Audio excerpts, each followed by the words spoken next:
Be strong.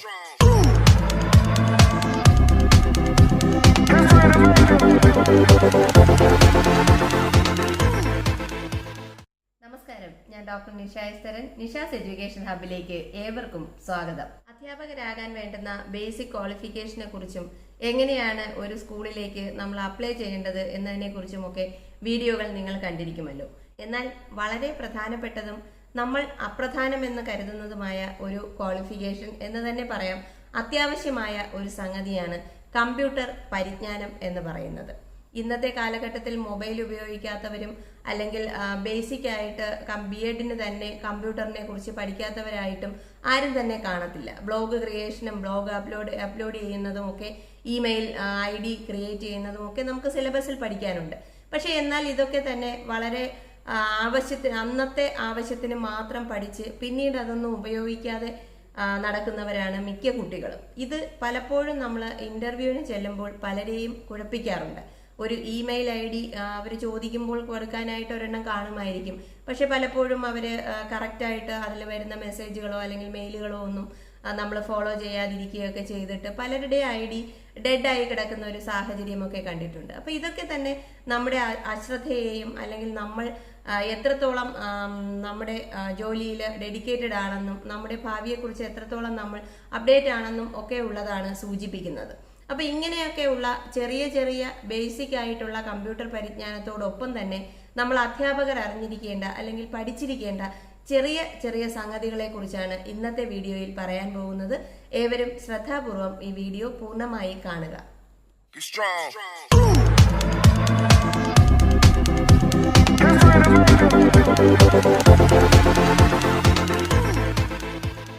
പല വിദ്യാർത്ഥികളും basic qualification എന്ന് കേൾക്കുമ്പോൾ ആദ്യം DCA ആണോ അല്ലെങ്കിൽ PGDCA ആണോ വേണ്ടത് എന്നൊക്കെയാണ് ചോദിക്കുന്നത്. പക്ഷെ ഇതൊന്നുമല്ല നമുക്ക് ആവശ്യം. ഒരു സ്കൂളിൽ ചെന്നാൽ ഒരു ക്വസ്റ്റ്യൻ പേപ്പർ ടൈപ്പ് ചെയ്യാൻ അല്ലെങ്കിൽ ഒരു കുട്ടികളുടെ മാർക്ക് ഒരു എക്സൽ ഷീറ്റിൽ എൻ്റർ ചെയ്യാൻ, പോട്ടെ ഒരു നോട്ടീസ് പ്രിപ്പയർ ചെയ്യാൻ, ഏതെങ്കിലും ഒരു വീഡിയോ ഡൗൺലോഡ് ചെയ്ത് അതൊന്ന് ചെറുതായി എഡിറ്റ് ചെയ്ത് കുട്ടികൾക്ക് കാണിച്ചു കൊടുക്കാൻ, ഏറ്റവും അത്യാവശ്യമായിട്ട് അറിയേണ്ടുന്ന ഒരു പവർ പോയിന്റ് പ്രസന്റേഷൻ തയ്യാറാക്കുക, ഇങ്ങനെയൊക്കെ ഉള്ള ചെറിയ ചെറിയ കാര്യങ്ങൾ നമ്മൾ പലപ്പോഴും പഠിച്ചെടുക്കാൻ അല്ലെങ്കിൽ ഓർമ്മയിലേക്ക് കൊണ്ടുവരാൻ മറന്നു പോകാറുണ്ട്.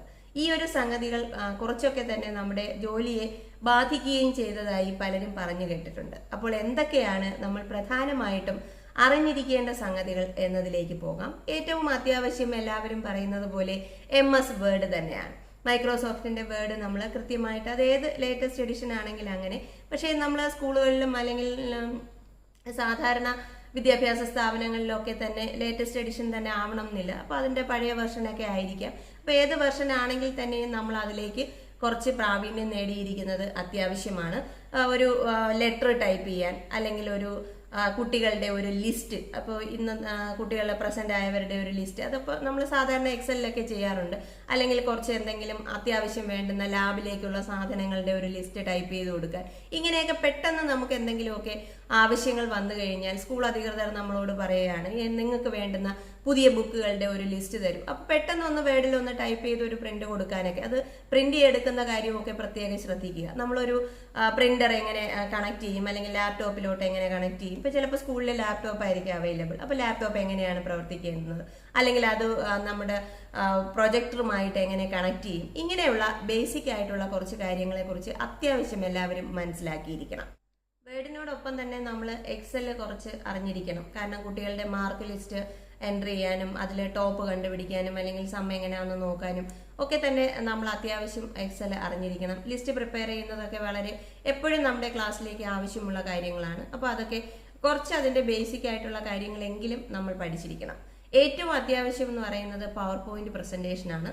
സ്ലൈഡ്സ് ക്രിയേറ്റ് ചെയ്യുന്നത്, സ്ലൈഡ് എങ്ങനെ പ്രസന്റ് ചെയ്യണം, എങ്ങനെയാണ് സ്ലൈഡ് എഡിറ്റ് ചെയ്യുന്നത്, എത്ര ഫോണ്ട് സൈസിൽ നമ്മൾ എൻ്റർ ചെയ്ത് കഴിഞ്ഞാൽ കുട്ടികൾക്ക് വിസിബിൾ ആവും, ഈ ഒരു കാര്യത്തെക്കുറിച്ചൊക്കെ ഒരു ബേസിക് ആയുള്ള ഒരു ധാരണ അടുത്തതായിട്ട് നമ്മൾ എപ്പോഴും മനസ്സിലാക്കി സ്വായത്തമാക്കി തന്നെ വെച്ചേക്കുന്ന ഒരു സംഗതിയാണ്. ഇപ്പോൾ ഓൺലൈൻ ടീച്ചിങ്ങിന്റെ കാലമാണ്. അപ്പോൾ ഇപ്പോൾ അധ്യാപകരായി വർക്ക് ചെയ്യുന്നവരോ എല്ലാം തന്നെ ഈ ഒരു ഒന്നര വർഷത്തിനുള്ളിൽ ഓൺലൈനായി ടീച്ചിങ്ങിന്റെ എല്ലാ സംഗതികളും പഠിച്ചെടുത്തവരാണ്.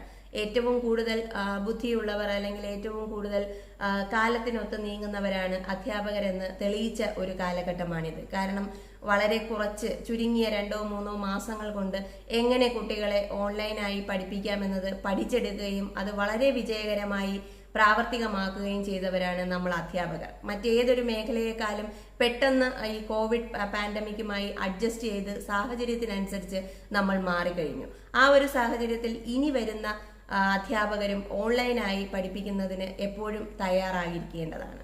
ഇപ്പോൾ നിങ്ങൾ ക്ലാസ്സുകളൊക്കെ ഗൂഗിൾ മീറ്റിലൂടെയും ഗൂഗിൾ ക്ലാസ് റൂമിലൂടെയും സൂമിലൂടെയും ഒക്കെ കണ്ടു കാണും. അതെങ്ങനെയാണ് പ്രവർത്തിപ്പിക്കുന്നത് എന്നറിഞ്ഞു കാണും.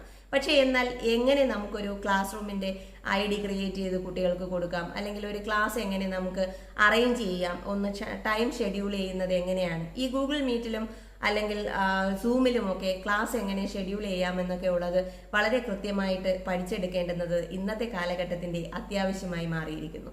ചാർട്ടുകളുടെ കാലഘട്ടമാണ് B.Ed എന്ന് പലരും പറഞ്ഞു കേട്ടിരുന്നു. പക്ഷേ എന്നാൽ ഇന്ന് ചാർട്ടുകൾ അപ്രത്യക്ഷമാവുകയാണ്. പേപ്പറിന്റെ ഉപയോഗം നമ്മൾ കുറച്ചുകൊണ്ടിരിക്കുന്നു. അതുപോലെ ക്ലാസ് റൂമിൽ നമ്മൾ ലാപ്ടോപ്പിലൂടെയും പവർ പോയിന്റ് പ്രസന്റേഷനിലൂടെയും അല്ലെങ്കിൽ പ്രൊജക്ടർ ഉപയോഗിച്ചുമൊക്കെയാണ് പടങ്ങളും ചിത്രങ്ങളും കുട്ടികളുടെ മുന്നിലേക്ക് അവതരിപ്പിക്കുന്നത്. അപ്പോൾ ചാർട്ട് എഴുതി വളരെ കഷ്ടപ്പെട്ട് ബോർഡർ വരച്ച് ചാർട്ട് എഴുതി അതിനെ തൂക്കിയിടാൻ ഒരു സംവിധാനമൊക്കെ ഉണ്ടാക്കിയിരുന്ന കാലഘട്ടം കഴിഞ്ഞു പോയി. പക്ഷെ എന്നാൽ അതും പൂർണ്ണമായി മാറിപ്പോയി എന്ന് പറയാൻ കഴിയില്ല. പക്ഷെ ഒരു ചാർട്ട് അല്ലെങ്കിൽ ഒരു പോസ്റ്റർ പ്രിപ്പയർ ചെയ്യാൻ, ഒരു പെട്ടെന്നൊരു സ്കൂളിലെ ക്ലാസ്സിലേക്ക് ഒരു പ്രോഗ്രാം നമ്മൾ കുട്ടികളെ അവതരിപ്പിക്കാൻ പോകുന്നു, അതിന്റെ ഒരു പോസ്റ്റർ നമുക്ക് ഉണ്ടാക്കി അല്ലെങ്കിൽ ഒരു നോട്ടീസ് പോലെ ഉണ്ടാക്കി പാരന്റ്സിന് കൊടുക്കണം. ഇങ്ങനെയൊക്കെയുള്ള ചെറിയ ചെറിയ സംഗതികൾ നമ്മൾ അത്യാവശ്യം അറിഞ്ഞിരിക്കേണ്ടതാണ്. ഇപ്പോൾ ഗൂഗിളിലൊക്കെ നമ്മൾ നെറ്റിൽ സെർച്ച് ചെയ്ത് കഴിഞ്ഞാൽ ഇതിനൊക്കെ വളരെ സിമ്പിൾ ആയിട്ടുള്ള ആപ്പുകൾ അവൈലബിൾ ആണ്. അപ്പോൾ ആ ആപ്പുകൾ ഒന്ന് സെർച്ച് ചെയ്ത് പഠിക്കുക. നെറ്റ് സെർച്ചിങ് എന്ന് പറയുന്നത് തന്നെ ഒരു പ്രത്യേക കഴിവാണ്. നമുക്ക് ആവശ്യമുള്ള സാധനം നമ്മൾ കൃത്യമായി സെർച്ച് ചെയ്തെടുക്കുക എന്ന് പറയുന്നത് വളരെ ടാലന്റോട് കൂടി തന്നെ എന്ന് പറഞ്ഞ് നമ്മൾ പറയേണ്ടിയിരിക്കുന്നു. അങ്ങനെ തന്നെ കണ്ടെത്തേണ്ടുന്ന ഒരു സംഗതിയാണ്. നമുക്ക് ആവശ്യമുള്ളത് എല്ലാം തന്നെ ഗൂഗിളിലുണ്ടെന്ന് പറയപ്പെടുന്നു. പക്ഷേ എന്നാൽ അത് ആവശ്യമുള്ള സമയത്ത് ആവശ്യമുള്ളതുപോലെ നമ്മളിലേക്ക് എത്തിക്കുക, നമ്മൾ തിരഞ്ഞെടുക്കുക എന്ന് പറയുന്നതും വളരെ പ്രധാനപ്പെട്ട ഒരു സംഗതിയാണ്. നെറ്റിലുണ്ട് എന്ന് എല്ലാവരും പറഞ്ഞാലും അത് നമ്മൾ കണ്ടെത്തുന്നത് എപ്പോഴും നമുക്ക് അത്യാവശ്യമായും നമ്മൾ അറിഞ്ഞിരിക്കേണ്ട കാര്യമാണ്. ഏതൊരു കാര്യത്തെക്കുറിച്ചുള്ള വീഡിയോ ആയാലും അല്ലെങ്കിൽ പിക്ചേഴ്സ് ആയാലും കുട്ടികൾക്കൊക്കെ എപ്പോഴും സംശയങ്ങൾ ചോദിക്കാറുണ്ട്. അപ്പോൾ കുട്ടികൾ ചോദിക്കുന്ന സംശയത്തിന് എങ്ങനെ നമ്മളത് പെട്ടെന്ന് 1 സെക്കൻഡിനുള്ളിൽ നമ്മളൊന്ന് നോക്കി മറുപടി പറഞ്ഞു കൊടുക്കും, അല്ലെങ്കിൽ ഒരു വാക്കിനെ എങ്ങനെ പ്രൊനൗൺസ് ചെയ്യും എന്നൊക്കെ ഉള്ളതൊക്കെ പെട്ടെന്ന് നമുക്ക് കുട്ടികളിലേക്ക് പറഞ്ഞു കൊടുക്കാനുള്ള രീതിയിൽ ഇതൊക്കെ എങ്ങനെയാണ് സെർച്ച് ചെയ്യേണ്ടത്, എന്തൊക്കെ കാര്യങ്ങൾ എവിടെയൊക്കെ നോക്കിയാൽ നമുക്ക് മനസ്സിലാക്കാൻ കഴിയും, ഇങ്ങനെയുള്ള സംഗതികളൊക്കെ അധ്യാപകർ അത്യാവശ്യം അറിഞ്ഞിരിക്കേണ്ടതാണ്. വീഡിയോസും പിക്ചേഴ്സും ഒക്കെ ഒത്തിരി നെറ്റിൽ അവൈലബിൾ ആണ്. പക്ഷെ നമ്മുടെ ആവശ്യത്തിനനുസരിച്ച് ആവണം അത് നെറ്റിൽ ഉണ്ടായിരിക്കുന്നത് എന്ന ഒരു സാഹചര്യമായിരിക്കില്ല പലപ്പോഴും. അപ്പോൾ ഒരു പിക്ചർ കണ്ടു, അത് നമ്മൾ ഡൗൺലോഡ് ചെയ്താൽ അത്യാവശ്യം എഡിറ്റിങ് ഒക്കെ ചെയ്ത് അതിനെ എങ്ങനെ നമ്മുടെ ആവശ്യത്തിലേക്ക് അല്ലെങ്കിൽ നമുക്ക് ആവശ്യമായ രീതിയിലേക്ക് മാറ്റാം എന്നുള്ളതൊക്കെ അറിഞ്ഞിരിക്കണം. ഫോട്ടോഷോപ്പോ അല്ലെങ്കിൽ അതുപോലുള്ള വലിയ ആപ്പുകളോ ഒന്നും തന്നെ നമ്മൾ പഠിച്ചെടുക്കണം എന്നുള്ളതല്ല.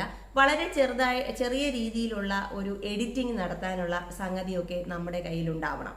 എന്നാൽ മാത്രമേ പെട്ടെന്ന് നാളെ ഒരു ക്ലാസ്സിലേക്ക് പ്രസന്റ് ചെയ്യുന്ന ഒരു പോസ്റ്റർ അല്ലെങ്കിൽ ഒരു പിക്ചറൊക്കെ നമ്മൾ ക്രിയേറ്റ് ചെയ്യുമ്പോൾ നമ്മളൊരു അത്യാവശ്യം ഒരു എഡിറ്റിംഗ് ഒക്കെ അറിഞ്ഞിരുന്നാൽ വളരെയധികം ഉപയോഗപ്പെടും. ഇതുപോലെ തന്നെയാണ് വീഡിയോകളുടെ കാര്യം. ഇപ്പോൾ നമ്മൾ ഏറ്റവും പ്രധാനമായിട്ട് അറിയേണ്ടുന്ന ഒരു കാര്യം ഏതൊക്കെ വീഡിയോ ഡൗൺലോഡ് ചെയ്യാൻ പറ്റും, ഏതൊക്കെ വീഡിയോ ഡൗൺലോഡ് ചെയ്തുകൂടാത്തതാണ് എന്നൊക്കെയാണ്. ഇതൊക്കെ തിരിച്ചറിഞ്ഞ് കൃത്യമായി നമുക്ക് ലീഗൽ വാലിഡിറ്റി ഉള്ള അല്ലെങ്കിൽ നമുക്ക് ഡൗൺലോഡ് ചെയ്ത് ഉപയോഗിക്കാൻ പറ്റുന്ന രീതിയിലുള്ള വീഡിയോസ് എങ്ങനെയാണ് നമ്മൾ മനസ്സിലാക്കുക, അത് എങ്ങനെ എടുത്തു കഴിഞ്ഞാൽ അത് എഡിറ്റ് ചെയ്യുന്നത് എങ്ങനെയാണ്. അത്യാവശ്യം ഇപ്പോൾ ഒരു വലിയ കല്യാണത്തിന്റെ വീഡിയോ ഒന്ന് എഡിറ്റ് ചെയ്യുന്ന ഒരു ആപ്പോ അല്ലെങ്കിൽ അതിന് വേണ്ടുന്ന ഒരു സോഫ്റ്റ്വെയറോ ഒന്നും നമ്മൾ പഠിക്കേണ്ട ആവശ്യമില്ല. വളരെ സ്വാഭാവികമായിട്ട് എന്തെങ്കിലുമൊക്കെ അത്യാവശ്യം വേണ്ടുന്ന മാറ്റങ്ങൾ വരുത്തി അല്ലെങ്കിൽ നമുക്ക് വേണ്ടത് മാത്രം കട്ട് ചെയ്തെടുത്ത് ഇങ്ങനെയൊക്കെ എഡിറ്റിങ്ങിന്റെ കുറച്ച് തന്ത്രങ്ങളും അറിഞ്ഞിരിക്കേണ്ടത് അത്യാവശ്യമാണ്. പല കുട്ടികളും എപ്പോഴും സംശയങ്ങൾ ചോദിക്കുന്ന ഒരു സംഗതിയാണ്. ഇപ്പോൾ ചെറിയ ക്ലാസ്സിലുള്ള കുട്ടികൾ ഇപ്പോൾ വാട്സപ്പിൽ വരുന്ന ഒരു മെസ്സേജ് എങ്ങനെ മെയിൽ അയക്കും, അല്ലെങ്കിൽ ഒരു മെയിൽ വന്നാൽ അതിനെങ്ങനെ മറുപടി അയക്കും. ഇങ്ങനെ ഒത്തിരി കാര്യങ്ങൾ ഇപ്പോഴും വളരെ വലിയ പൊസിഷനിൽ ഇരിക്കുന്ന പലരും തന്നെ നമുക്ക് ഒഫീഷ്യലി വരുന്ന മെയിൽ ഐഡികൾക്ക് റിപ്ലൈ ചെയ്യുമ്പോൾ റിപ്ലൈ എന്നും റിപ്ലൈ ആൾ എന്നും ഉള്ള ബട്ടൺ തിരിച്ചറിയാതെ റിപ്ലൈ ആൾ എന്നുള്ള ബട്ടണിൽ ക്ലിക്ക് ചെയ്ത് ഈ വന്ന ഒരു എത്ര പേർക്കൊക്കെ ഈ മെയിൽ പോയിട്ടുണ്ടോ അവർക്കെല്ലാം മറുപടി എത്തുന്ന രീതിയിൽ മെയിൽ അയക്കുന്നതൊക്കെ ദിവസവും ഞാൻ കാണാറുണ്ട്. അപ്പൊ ഇങ്ങനെയുള്ള മണ്ടത്തരങ്ങളൊന്നും കാണിക്കാതെ സ്വന്തമായി എങ്ങനെയാണ് നമ്മൾ വന്നൊരു മെയിലിന് റിപ്ലൈ ചെയ്യുന്നത്, അല്ലെങ്കിൽ അത് എങ്ങനെ ഫോർവേഡ് ചെയ്യാം, ഇതൊക്കെ കേൾക്കുമ്പോൾ നിങ്ങൾക്ക് തോന്നാം ഇതൊക്കെയാണോ നമ്മൾ അറിഞ്ഞിരിക്കേണ്ടതെന്ന്. അല്ല, പലപ്പോഴും പലരും പ്രശ്നങ്ങൾ ഉണ്ടാക്കുന്ന ഒരു ഏരിയയാണിത്. അതുപോലെ കറക്റ്റ് മെയിൽ അയക്കുമ്പോൾ മെയിലിന് സബ്ജക്റ്റ് കൊടുത്ത് അയക്കുക എന്നുള്ളത് ഇപ്പോൾ വലിയ ഡിപ്പാർട്ട്മെന്റുകളിൽ നിന്ന് വരുന്ന പല മെയിലുകൾക്ക് പോലും സബ്ജക്റ്റ് എന്താണെന്ന് കാണില്ല. സബ്ജക്റ്റ് അന്നേരം അയക്കുമ്പോൾ നമുക്കറിയാമായിരിക്കും ഈ കാര്യമെന്ന്. 2 ദിവസം കഴിഞ്ഞ് നമ്മൾ അതിനൊരു മറുപടി കൊടുക്കാൻ എടുക്കുമ്പോഴായിരിക്കും ഈ വന്ന മെയിൽ ഏതാണെന്ന് നമുക്ക് കണ്ടെത്താൻ കഴിയുന്നത്. ഇതൊക്കെ അശ്രദ്ധ കൊണ്ടോ അല്ലെങ്കിൽ ചെറിയ നമുക്ക് അധികം അറിവുണ്ട് എന്ന് കരുതി നമ്മൾ കളയുന്നതോ ആയിട്ടുള്ള ചെറിയ സംഗതികളാണ്. പക്ഷെ അതൊക്കെ തന്നെ അധ്യാപകർ അല്ലെങ്കിൽ നാളത്തെ തലമുറയെ വാർത്തെടുക്കുന്ന നമുക്ക് ഒരിക്കലും തെറ്റ് പറ്റിക്കൂടാത്ത സിറ്റുവേഷനുകളാണ്. ഈ ഒരു മെയിൽ ഐ ഡി എങ്ങനെ നമ്മൾ കൃത്യമായിട്ട് എഴുതുന്നു, അല്ലെങ്കിൽ ഒരു മെയിൽ ഐ ഡി ക്രിയേറ്റ് ചെയ്യുമ്പോൾ ഞാൻ നേരത്തെയുള്ള വീഡിയോയിലൊക്കെ പറഞ്ഞിരുന്നു, ഒരു സ്റ്റാൻഡേർഡ് ആയിട്ടുള്ള രീതിയിൽ ഒരു പേര് വെച്ചിട്ട് എങ്ങനെ മെയിൽ ഐ ഡി ക്രിയേറ്റ് ചെയ്യണമെന്നും ആ മെയിൽ എങ്ങനെ മെയിൻറ്റെയിൻ ചെയ്യണമെന്നും കൃത്യമായി സബ്ജക്റ്റോട് കൂടി തന്നെ മെയിൽ അയക്കണമെന്നുമുള്ളതും, അതുപോലെ ഒരു മെയിൽ നമ്മൾ ടൈപ്പ് ചെയ്ത് കഴിഞ്ഞാൽ പേരും അവസാനം നമ്മൾ ഡെസിഗ്നേഷനും ഒക്കെ വെച്ച് തന്നെയാണ് മെയിൽ അയക്കേണ്ടത്. ഇങ്ങനെയുള്ള ചെറിയ ചെറിയ കാര്യങ്ങളൊക്കെ അധ്യാപകർ ഒരിക്കലും വിട്ടുപോകരുത്. ഇതൊക്കെ തന്നെ നമ്മുടെ പുതിയ തലമുറയിലേക്ക് നമ്മൾ പകർന്നു കൊടുക്കേണ്ടുന്ന അറിവുകളായി തന്നെ അവശേഷിക്കുന്നു. അതുപോലെ ഏവരും ഇത്തരം പ്രധാനപ്പെട്ട കാര്യങ്ങളെക്കുറിച്ച് ചിന്തിക്കുമെന്ന് വിചാരിക്കുന്നു. ഏവർക്കും നിഷാസ് എഡ്യൂക്കേഷൻ ഹബിന്റെ നന്ദി.